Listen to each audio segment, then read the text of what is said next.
अस्सलाम वालेकुम students. First है बायोलॉजी न्यू बुक एसटीबीबी को हम पढ़ रहे हैं और उसके अंदर चैप्टर नंबर 1 बायोलॉजिकल मॉलिक्यूल्स उसे हम पढ़ रहे हैं और उसके काफ़ी लेक्चर्स हो चुके हैं। तो आज का जो हमारा टॉपिक है that is on carbohydrates. But carbohydrates को हम इनिशियली बिल्कुल स्टार्ट से नहीं पढ़ रहे हैं क्योंकि इसके ऊपर कार्बोहाइड्रेट के ऊपर काफ़ी बात हो चुकी है और इसके 2 से 3 लेक्चर भी हम कर चुके हैं कवर। तो अगर आपको वो देखने हैं तो आप उसका जो लिंक है मैं डिस्क्रिप्शन में ऐड कर दूंगी, आप डिस्क्रिप्शन में जाके वहाँ से पहले उन लेक्चर्स को ले लें, उसके बाद इसे कंटिन्यू कर लें ताकि आपकी एक पूरी अंडरस्टैंडिंग डेवलप हो जाए। ठीक है, तो पॉलीसेक्राइड्स आज हम पढ़ेंगे। कार्बोहाइड्रेट के जो थर्ड ग्रुप है क्लासिफिकेशन में उसको हम पढ़ेंगे। तो स्टार्ट करते हैं। उसके अलावा हम कार्बोहाइड्रेट की बेसिक कवर कर चुके हैं, उसके अलावा जो क्लासिफिकेशन है मोनोसेक्राइड्स ओलिगोसेक्राइड वो भी हम कंप्लीट कर चुके हैं। तो ये आज का टॉपिक है, इसे हम स्टार्ट करेंगे। ठीक है, तो इससे पहले जब मैंने मोनोसेक्राइड्स और ओलिगोसेक्राइड्स आपको बताए थे तो उसके अंदर मैंने बताया था कि भाई जैसे जैसे कार्बोहाइड्रेट्स में ग्लूकोज बढ़ते जाते हैं या मोनोसेक्राइड्स बढ़ते जाते हैं तो वैसे वैसे जो कार्बोहाइड्रेट्स हैं उनका जो टेस्ट है वो स्वीट से लेस स्वीट और फिर बिल्कुल ही कम स्वीट रह जाता है, यानी लेसर रह जाता है। तो जो पॉलीसेक्राइड्स हैं ये भी लेस स्वीट होते हैं। ठीक है, और कंपैरेटिवली अगर बात करें तो मोनोसेक्राइड्स और ओलिगोसेक्राइड्स से सबसे कम जो है वो पॉलीसेक्राइड्स लेस स्वीट होते हैं, यानी ये बिल्कुल ही मीठे नहीं होते हैं। इन्हें आप अब जो शुगर कंटेन करते हैं उस इस तरह ये बिल्कुल भी नहीं होते। ठीक है, तो सबसे पहले क्योंकि ये पॉलीसेक्राइड्स हैं तो ये हाई मॉलिक्यूलर वेट रखते हैं, यानी इनका जो मॉलिक्यूलर वेट है वो ज़्यादा है। ठीक है, जब आप इसे तोड़ेंगे तो तोड़ने पे आपको बहुत ज़्यादा मोनोसेक्राइड्स मिलेंगे, बहुत ज़्यादा मोनोसेक्राइड्स आपको नज़र आएंगे। क्यों? क्योंकि ये पॉलीसेक्राइड्स हैं। पॉली का मतलब ही मैनी होता है। ठीक है, तो यहाँ पे जो पॉली नज़र आ रहा है इसका मतलब ही मैनी होता है, और क्योंकि जब आप इसे तोड़ेंगे तो इसके अंदर से बहुत सारे मोनोसेक्राइड्स मिलेंगे। मोनो का मतलब होता है सिंगल और सेक्राइड जो है वो बेसिकली शुगर के यूज़ होता है। ये तो मैं आपको बता ही चुकी हूँ पुराने लेक्चर्स में। ठीक है, तो उसके अंदर मैंने आपको बताया था कि मोनोसेक्राइड्स की मीनिंग क्या होता है। तो सबसे पहले हमने बात पढ़ी कि हाई मॉलिक्यूलर वेट होता है, इनका मॉलिक्यूलर वेट ज़्यादा होता है क्योंकि इनके अंदर बहुत ज़्यादा, यानी ये काफ़ी ज़्यादा ग्लूकोज अपने अंदर कंटेन करते हैं, काफ़ी ज़्यादा मोनोसेक्राइड से मिलकर बने होते हैं। उसके अलावा ये बनते कैसे हैं तो ये तो आपको बात पता है, पुराने लेक्चर अगर आपने देखे हो चैनल के ऊपर कि मैंने कंडेंसेशन भी पढ़ाया है, हाइड्रोलिसिस भी पढ़ाया है। तो उसके अंदर मैंने कंडेंसेशन आपको काफ़ी डिटेल में पढ़ाया था कि कंडेंसेशन क्या होता है। तो जब ये बनते हैं ये कंडेंसेशन से बनते हैं। ठीक है, they are formed by the condensation of hundreds and thousands of monosaccharides. ठीक है, ये बहुत ज़्यादा जो है वो क्वांटिटी में होते हैं। ठीक है, मोनोसेक्राइड्स बहुत ज़्यादा होते हैं, हंड्रेड्स एंड थाउजेंड्स होते हैं। और ये किस प्रोसेस से बनते हैं तो इनका प्रोसेस है कंडेंसेशन। कंडेंसेशन को थोड़ा सा अगर मैं रिवाइज करूँ तो कंडेंसेशन में बेसिकली दो छोटे मॉलिक्यूल्स आपस में मिलते हैं। ठीक है, यानी एक ग्लूकोज प्लस एक और ग्लूकोज, ये दो छोटे मॉलिक्यूल्स मिलेंगे तो आपके पास जो है वो एक अदद कंपाउंड बनेगा। ठीक है, एक अदद कार्बोहाइड्रेट बनेगा, यानी एक बड़ा मॉलिक्यूल बनेगा, मैक्रो मॉलिक्यूल बनेगा, दैट इज गैलेक्टोज। ठीक है, तो ये जो है बेसिकली कंडेंसेशन होता है। और कंडेंसेशन की जो डेफिनेशन होती है वो भी यही होती है कि जब दो मॉलिक्यूल्स मिलें और उसमें से वाटर की रिमूवल हो। ठीक है, ऐसे प्रोसेस को हम कंडेंसेशन कहते हैं। कंडेंसेशन में हमेशा वाटर की रिमूवल होती है। बाकी अगर आपको इसमें कोई कन्फ्यूजन है तो आप लेक्चर जाके देख सकते हैं कंडेंसेशन का। कोई भी अगर कन्फ्यूजन है आपको वहाँ से आप देख लीजिएगा। ठीक है, तो बाकी इसकी एग्जांपल दी गई हैं, स्टार्च है, ग्लाइकोजन है, सेलुलोज है और काइटिन है। ठीक है, ये हम फर्दर इसको डिटेल में डिस्कस करेंगे। हर एक एग्जांपल को, स्टार्च को भी हम पढ़ेंगे, ग्लाइकोजन यानी स्टार्च और ग्लाइकोजन आज का टॉपिक है और नेक्स्ट लेक्चर में इंशाल्लाह सेलुलोज और काइटिन को हम डिस्कस करेंगे। अब स्टार्च की अगर हम बात करें तो स्टार्च क्या है? एक अदद पॉलीसेक्राइड है। ये तो आपको समझ ही आ गया, एग्जाम्पल दी गई है कि स्टार्च क्या है, एक अदद पॉलीसेक्राइड है, यानी ये कंडेंसेशन से बना है of hundreds and thousands of monosaccharide, यानी इसमें बहुत छोटे छोटे आपको ग्लूकोज या मोनोसेक्राइड्स मिलेंगे जिनसे मिलकर ये बना होगा स्टार्च। अब स्टार्च है क्या? स्टार्च जो है वो एक रिजर्व फूड है। रिजर्व फूड का मतलब स्टार्च को ऐसे लिया जाता है कि फॉर एग्जांपल आपके पास जब आप फास्टिंग पे होते हैं, अगर हम ह्यूमंस की बात करें या एनिमल्स की बात करें, जब आप फास्टिंग पे होते हैं तो आप सोचते हैं कि आपको इतनी एनर्जी मिल कहाँ से रही है। ठीक है, मतलब आपने तो कुछ खाया भी नहीं है, आपने तो कुछ नहीं किया, बट आपकी जो पूरा मेटाबॉलिज्म है वो हो रहा है, आपकी बॉडी, आपके heart rate and everything is perfectly fine. Why is that?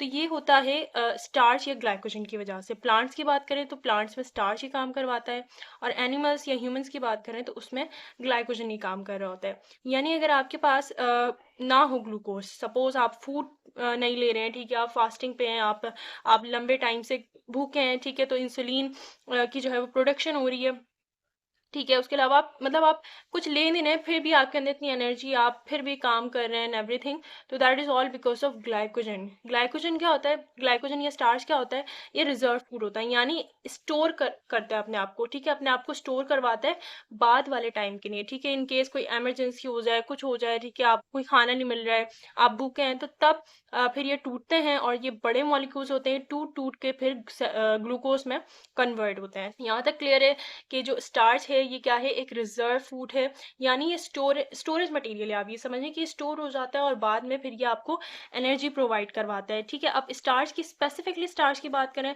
तो ये भी एक रिजर्व फूड है, ठीक है, एक ऐसा फूड है जो अपने आप को स्टोर करवाता है और बाद में फिर ये टूटता है और टूटने के बाद ये एनर्जी जनरेट करवाता है, ठीक है। अब ये कहाँ कहाँ मिलते हैं, तो ये जो है वो आपको मिल रहा होता है सीरियल्स में, उसके अलावा लेग्यूम्स में, उसके अलावा ट्यूबर्स में। सीरियल्स आप कहते हैं अनाज को, ठीक है, लेग्यूम्स आप कहते हैं बीन्स वगैरह हो गई, ठीक है, इसमें जो चिक्स आ जाते हैं वो हो गई, ठीक है। और ट्यूबर्स क्या होती हैं, ट्यूबर्स आपने देखा होगा, अगर आप पोटैटो लेते होंगे या आपने देखा होगा घर में पोटैटो होता है, उसके ऊपर एक स्टेम टाइप होती है, ठीक, मतलब आप ये समझ लें, आपने देखा होगा घर पे जो आपका पोटैटो होता है इस तरीके से, ठीक है, और आपने कभी देखा होगा छोटे छोटे उस पर इस तरह की ना स्टेम्स या रूट्स होती हैं, वो लगी हुई होती हैं, ठीक है, उनका कलर थोड़ा लाइट होता है पोटैटो के कलर से, इस तरह की, if I am not wrong, तो इस तरह की उसमें कुछ ना छोटी छोटी सी स्टेम या रूट लगी हुई होती हैं, ये वो रूट या स्टेम होती हैं जो अंडरग्राउंड में होती हैं, ठीक है, प्लांट्स के नीचे रूट्स में ये डेवलप होती हैं और फिर ये मजीद जो फूड है उसे बना रही होती हैं, तो ट्यूबर्स उन्हें कहते हैं, ठीक है। उसके अलावा जितनी भी जो दूसरी वेजिटेबल्स होती हैं आपके घर में, जो भी वेजिटेबल्स आती हैं, वेजीज आपने देखी हैं, उन सब में स्टार्च होता है, ठीक है, आपने पढ़ा होगा राइस में, उसके अलावा पोटैटो में, इन सारी चीज़ों में स्टार्च होता है। बाकी आप जितनी भी जो दालें वगैरह लेते हैं, इन सब में स्टार्च होता है, ठीक है, मौजूद होता है। ये बात हम पढ़ चुके हैं कि भाई जो स्टार्च है वो बहुत सारे ग्लूकोज से मिलकर बनी होती है, तभी वो बहुत सारे ग्लूकोज मिलके एक पॉलीसेक्राइड बना रहे होते हैं, दैट इज स्टार्च। इसके अंदर दो आपको जो है वो चेन मिलेंगी, ठीक है, दो चेन से मुराद है, इनका जो स्ट्रक्चर है वो दो चेन में हो सकता है, या तो अमाइलोज की फॉर्म में हो सकता है या फिर अमाइलोपेक्टिन की फॉर्म में हो सकता है। तो जो स्टार्च है ये होती है अगर ये स्ट्रेट चेन में हो लाइक दिस, अगर स्ट्रेट चेन में आपको नजर आ रहा है एक ग्लूकोज का मॉलिक्यूल, दूसरा ग्लूकोज का मॉलिक्यूल, फिर तीसरा, इस तरह ये सारे स्ट्रेट हैं, ठीक है, कोई इसमें आपको ब्रांचिंग नजर नहीं आ रही, यहाँ से कोई निकलता हुआ नजर नहीं आ रहा है या नीचे से कोई निकलता हुआ नजर नहीं आ रहा। तो अगर इसमें ब्रांच ना हो, अगर स्ट्रेट चेन हो, तो ये कहलाता है अमाइलोस, ठीक है, जो कि सॉल्युबल होता है, यानी जो हल हो जाता है हॉट वाटर में, ठीक है, गर्म पानी में ये सॉल्युबल होता है। अगर आपके पास ऐसा स्टार्च हो जो स्ट्रेट चेन का हो, तो वो हॉट वाटर में सॉल्युबल हो जाएगा, हल हो जाएगा। एक और किस्म का स्टार्च होता है जिसे आप कहते हैं अमाइलोपेक्टिन, उसके अंदर क्या होता है, उसके अंदर ब्रांचेस होती हैं बस, बाकी और कोई डिफरेंस नहीं है अमाइलोपेक्टिन और अमाइलोस में। इसमें बस जो चेन है वो ब्रांच होगी, यानी स्ट्रेट के साथ साथ कोई ना कोई ब्रांच निकल रही होगी, ठीक है, जिस तरह आप ट्री में देख रहे होते हैं एक ब्रांच निकल रही होती है कहीं से दूसरी, और इस तरह से जो अगर ब्रांच नजर आए आपको एक कंपाउंड में, एक स्टार्च में, तो वो कहलाता है अमाइलोपेक्टिन, ठीक है। आई होप कि यहाँ तक क्लियर है कि भाई अमाइलोज आपने देखा स्टार्च की दो कैटेगरीज हो सकती हैं, एक वो जो कि स्ट्रेट चेन में हो, ठीक है, बिल्कुल स्ट्रेट लगा हुआ हो इस तरीके से, तो ये कहलाता है अमाइलोस, ठीक है, और ये हॉट वाटर में सॉल्युबल होता है, ये हल हो जाता है गर्म पानी में। उसके अलावा अगर ब्रांच निकल रही हो, ये जो नीचे आपको नजर आ रही है, दिस अमाइलोपेक्टिन, ये आपको नजर आ रहा है कि स्ट्रेट चेन तो इसमें चल रही है, ठीक है, एक स्ट्रेट चेन तो चल रही है जो हमने ऊपर भी देखी, बट इसमें जो डिफरेंस आ रहा है वो यहाँ पर आ रहा है, इस लेवल के ऊपर डिफरेंस आ रहा है कि यहाँ से एक ब्रांच स्टार्ट हुई है और यहाँ पे भी दो ग्लूकोज के मॉलिक्यूल आपको नजर आ रहे हैं। सिमिलरली ये जरूरी नहीं यही हो सकता है यहाँ से कोई चेन निकल रही हो सकता है, सॉरी, ब्रांच हो सकता है, यहाँ से कोई ब्रांच निकल रही हो सकता है यहाँ से कोई निकल रही हो सकता है यहाँ दोनों से निकल रही हो, तो it is either any way, ठीक है। तो आपको जो है वो इस तरह से ब्रांचेस अगर नजर आए किसी स्टार्च में, तो वो होता है अमाइलोपेक्टिन, और ये हॉट और कोल्ड दोनों, मतलब गर्म और ठंडे दोनों पानी में ये क्या होती हैं, सॉल्युबल होती हैं। आप इसको गर्म पानी में कर लें, ठंडे पानी में कर लें, ये सॉल्युबल हो जाएंगे। उसके अलावा इनको अगर आपको टेस्ट करना हो, ठीक है, कुछ टेस्ट होते हैं स्टार्च के, ठीक है, उसके अलावा ग्लाइकोजन के और डिफरेंट कंपाउंड्स के, तो जब आप इसका टेस्ट करवाएंगे आयोडीन के साथ, ठीक है, जब आप इसको आयोडीन में डालेंगे तो ये ब्लू कलर देगी, ठीक है, blue colour to iodine, this is the important point और एमसीक्यू पॉइंट ऑफ व्यू से बहुत ज़्यादा इंपॉर्टेंट है और एमकैट में भी इस तरह के क्वेश्चंस आ जाते हैं। तो इसको आपने याद रखना है कि जब भी आप स्टार्स का टेस्ट करवाएंगे आयोडीन के साथ तो ये ब्लू कलर शो करेगा। अब बात करते हैं ग्लाइकोजन की। तो ग्लाइकोजन भी बिल्कुल सेम सिमिलर है, कोई इसमें डिफरेंस नहीं है, बस ये है कि ये जो है वो प्लांट्स में नहीं होता, एनिमल्स में होता है और इसे ग्लाइकोजन को एनिमल स्टार्च कहते हैं इसी वजह से, क्योंकि इसमें कोई डिफरेंस नहीं होता है। बस जो है ये आपको in the form of in other form आपको मिल रहा होता है, यानी ज़रूरी नहीं है कि प्लांट्स में और एनिमल्स में एक जैसे ही अल्लाह ताला ने डिफरेंट डिफरेंट आपको जो है वो मॉलिक्यूल्स दिए हैं जिनका काम एक ही है, बट इनका स्ट्रक्चर थोड़ा सा डिफरेंट हो सकता है, थोड़ा बहुत, ठीक है। उसके अलावा इनकी जो जगह है, लोकेशन है, वो डिफरेंट हो सकती है और इनका नाम थोड़ा सा और कुछ नहीं है। तो ग्लाइकोजन की अगर हम बात करें, ये भी एक रिजर्व फूड है, यानी ये भी एक ऐसा फूड है जो स्टोर होता है, स्टोर होने के बाद ये बाद में हेल्प करता है।